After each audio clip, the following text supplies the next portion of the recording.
Nah, ada 6. Apakah ini nanti ada yang nggak lulus? Tentu saja semua bisa lulus ya, dikarenakan untuk formasinya itu ada 15. Inilah merupakan contoh formasi atau kebutuhan CASN 2023 khususnya untuk jabatan fungsional guru.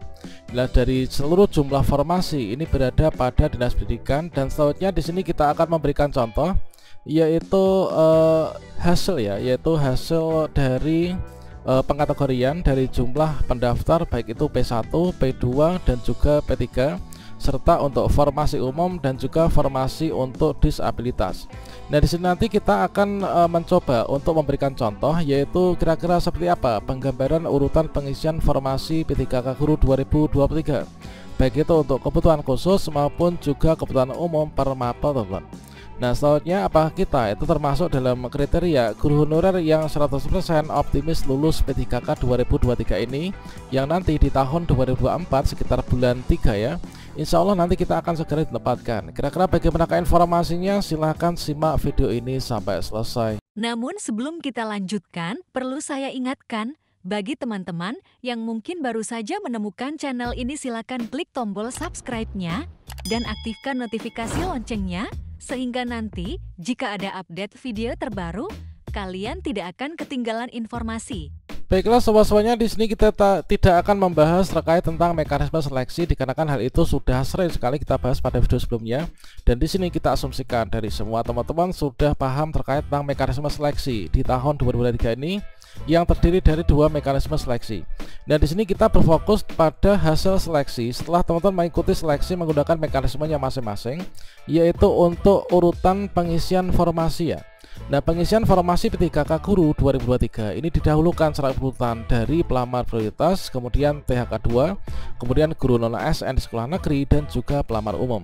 Nah, selanjutnya di sini adalah sebagai salah satu contoh, yaitu untuk hasil dari rekapitulasi ya dari salah satu Pemda, teman-teman. Nah, di sini kita cek yaitu untuk formasi jumlahnya ini cukup banyak. Dalam satu Pemda formasi jumlahnya ada 2097.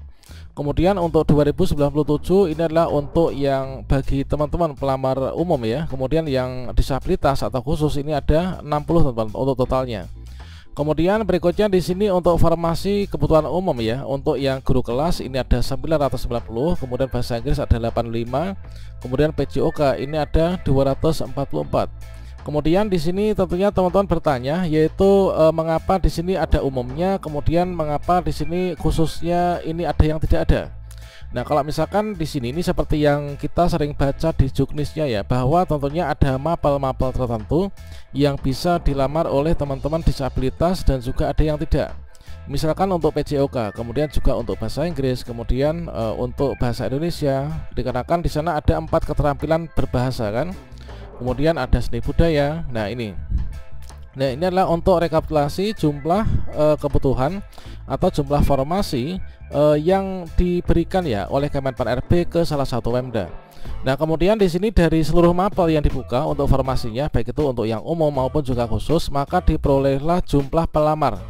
Nah, jumlah pelamar untuk rinciannya ini yang P1 ternyata misalkan untuk yang guru kelas ya.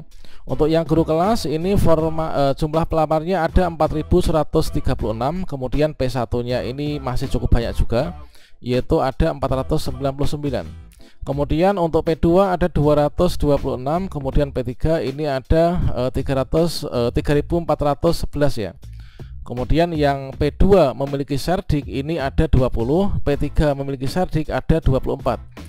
Nah, mengapa di sini tidak membuka untuk yang P4? Nah, dikarenakan untuk jumlah formasi ini lebih sedikit daripada jumlah pendaftarnya, teman-teman. Inilah untuk sebagai contoh. Dan selanjutnya di sini kita cek ya untuk sisa formasinya. Ini adalah yang seperti ini. Jadi di sini kita ambil saja untuk salah satu contoh, yaitu misalkan ya, ini adalah untuk alurnya. Ini kita sederhanakan menjadi yang seperti ini. Nah, di sini kita asumsikan untuk yang jumlah formasi kita ambil dari beberapa mapel ya. Nah, coba ini kita buang dulu, kita hapus.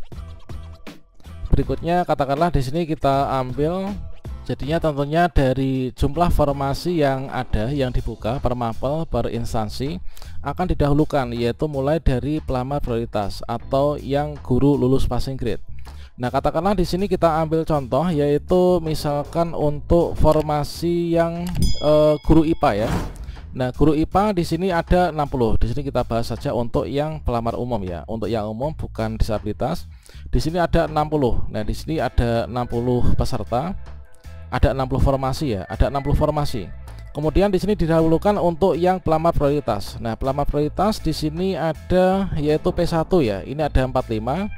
Nah, di sini ada 45 untuk pelamar prioritas atau guru-guru yang sudah lulus passing grade.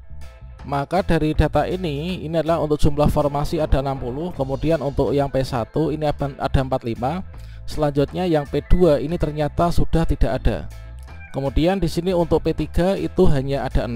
Selanjutnya di sini masih ada sisa formasi sebanyak 15, teman-teman. Nah, di sini untuk rumus yang diberikan itu adalah sisa formasi sama dengan P1 ditambah dengan P2 itu sama dengan P3. Maka di sini untuk teman-teman yang P3 yang jumlahnya 6 ini nanti bisa optimis lulus ya. Dikarenakan untuk sisa formasi dari penempatan P1 dan P2 itu masih ada 15. Dan di sini masih bisa didaftar oleh teman-teman yang kebutuhan umum ya. Nah, jadi di sini untuk yang P1 itu adalah jumlahnya ada 45, itu bisa tersebar untuk yang THK2, guru negeri, kemudian lulusan PPG dan juga guru swasta. Kemudian di sini P2 ini ternyata sudah nggak ada, yang ini sudah nggak ada. Maka otomatis di sini dilanjutkan untuk teman-teman yang P3 ya, atau guru sekolah negeri masa kerja lebih dari setahun, yaitu sejumlah ada 6. Nah, ada 6. Apakah ini nanti ada yang nggak lulus? Tentu saja semua bisa lulus ya, dikarenakan untuk formasinya itu ada 15. Formasi ada 15 dan selanjutnya di sini untuk jumlah guru honorer yang P3 ini ada 6. Selanjutnya dari 15 dikurangi 6 nanti masih akan ada sisa yang bisa direbutkan oleh teman-teman dari pelamar umum. Yang tentunya di sini untuk pelamar umum ketika ingin memperebutkan formasi itu syarat utama harus lulus passing grade. Setelah lulus passing grade dari jumlah seluruh peserta nanti akan di-ranking ya 1 sampai dengan nomor selesai, diambilkan untuk nantinya itu mengisi formasi tentunya dari sisa penempatan untuk teman-teman yang P3. Dan berikutnya di sini misalkan lagi untuk yang guru agama Islam ya. Untuk guru agama Islam di sini ada 310. Ada 310 guru agama Islam formasinya. Kemudian untuk P1 ternyata masih banyak, yaitu 251 guru P1 atau yang lulus passing grade. Selanjutnya kalau misalkan dari 310 ini dikurangi dari 251, maka di sini akan masih ada sisa yaitu 59 ya. Jadi di sini ada 59 sisanya. Nah, selanjutnya untuk yang P2 itu jumlahnya ada 57. Nah, otomatis dari 59 dikurangi dari 57 ini masih ada sisa 2 formasi.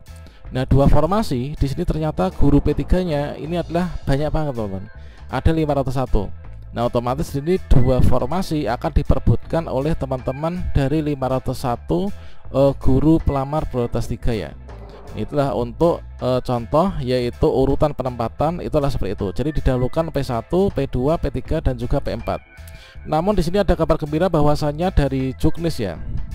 Di sana itu termasuk teman-teman yang P3 atau P2 yang termasuk dalam kategori pelamar kebutuhan khusus. Di sini sudah didata ya, sudah didata pemilik serdiknya. Nah, kalau misalkan di sini sudah terdata pemilik serdik dan teman-teman bisa lihat di SSCSN di halaman resume, di sana untuk sertifikat pendidik kepemilikannya itu terbaca, maka di sini nanti teman-teman akan mendapatkan afirmasi ya, artinya mendapatkan nilai maksimal dari kompetensi teknis. Tentunya kalau misalkan kita punya serdik meskipun kita P3 nanti akan bisa menjadi penambahan kan. Seperti halnya di sini ada yang P2 punya serdik ada 20 orang. Kemudian memiliki serdik yang P3 ada 24, kemudian PJOK ada 1. Nah, ini teman-teman sudah terbaca. Semoga nanti meskipun saat ini kita mengikuti cat BKN itu nilainya masih murni, dan nanti untuk nilai final nilai murni plus afirmasi akan kita bisa lihat ketika pengumuman ya, nanti di tanggal 6 Desember. Tentunya merupakan sebuah hari yang sangat kita nantikan sekali, hari penentuan apakah kita nanti lulus dapat penempatan ataukah tidak mendapatkan penempatan. Oke, demikian, semoga bermanfaat. Salam sukses untuk kita semuanya. Semoga kita semua nanti bisa lulus ya dan diangkat menjadi ASN P3K di tahun 2023-2024 ini.